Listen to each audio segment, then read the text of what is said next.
Don't Cry, Big Bird by Sarah Roberts, illustrated by Tom Lee.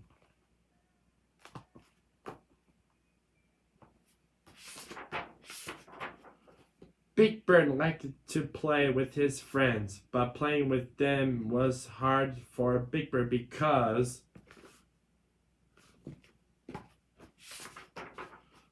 their jump ropes were too short, their hopscotch boxes were too small,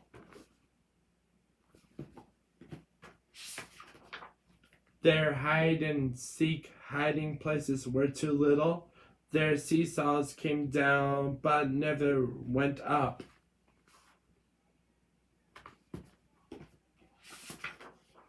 One day, Big Bird came home from the park by himself. "I am too big to play with my friends," he sobbed it.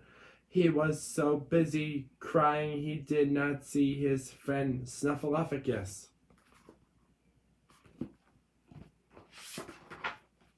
"Don't cry, Bird," says Snuffleupagus. "You are not too big. Their games are not too little." Big Bird jumped it up. He stopped it crying. "Do you really think so, Mr. Snuffleupagus?"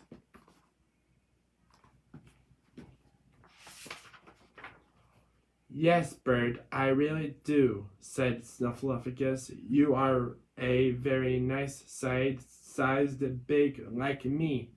Then Big Bird had an idea. "Hey, we are both big, so let's play together," said Big Bird. Snuffleupagus shook his head. "No, Bird, I can't play now. It is time for my nap." And Snuffleupagus went slowly down the street.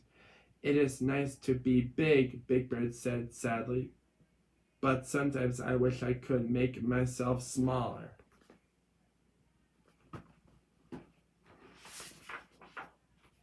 Back at the park, Ernie and Bert were thinking, if only Big Bird were smaller, then he could play with us, said Ernie.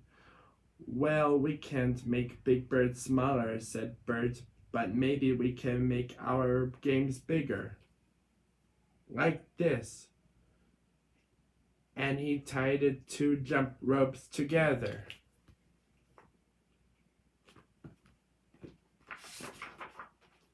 Grover ran to get Big Bird. "We have a big surprise for you," said Grover. When Big Bird got to the park, Ernie and Bert were turning the big rope. "Jump, Big Bird," they said. Big Bird jumped it. The rope went over his head.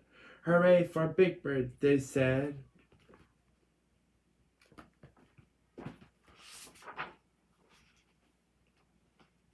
Everybody had a turn at jumping rope. Then Betty Lou drew the biggest hopscotch boxes ever. "Come on, Big Bird, hop," she said. Big Bird hopped it. Then he looked it down. "I did it right," he said. "I did not step on the lines. Hooray for me."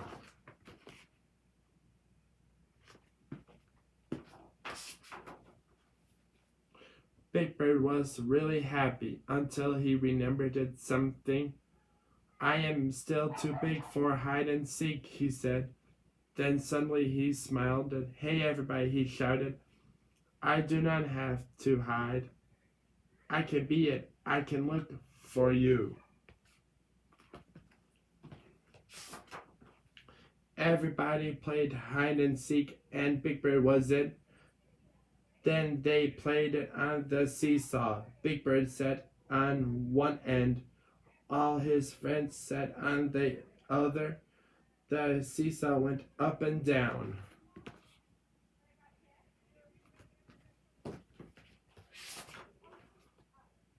"What can we do now?" asked Harry. "Let's fly my new kite," said Betty Lou. She held the string and ran and ran and ran. The kite began to fly. It flew higher and higher.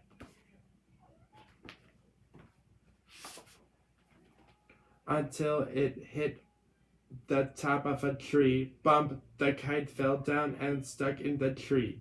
"Oh no," cried Betty Lou. I'll never get my kite back now. Big Bird ran to Betty Lou.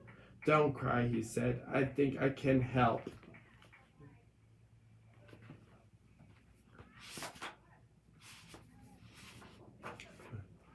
Big Bird stood on his tiptoes.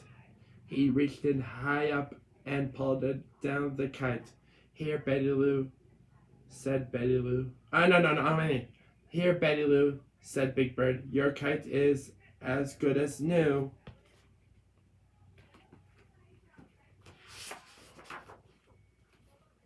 Hooray for Big Bird! Everyone cheered it. Big Bird was very happy. Now let's play my favorite game, he said. What game? What is that? Everyone asked him. Big Bird smiled at giant steps. The end.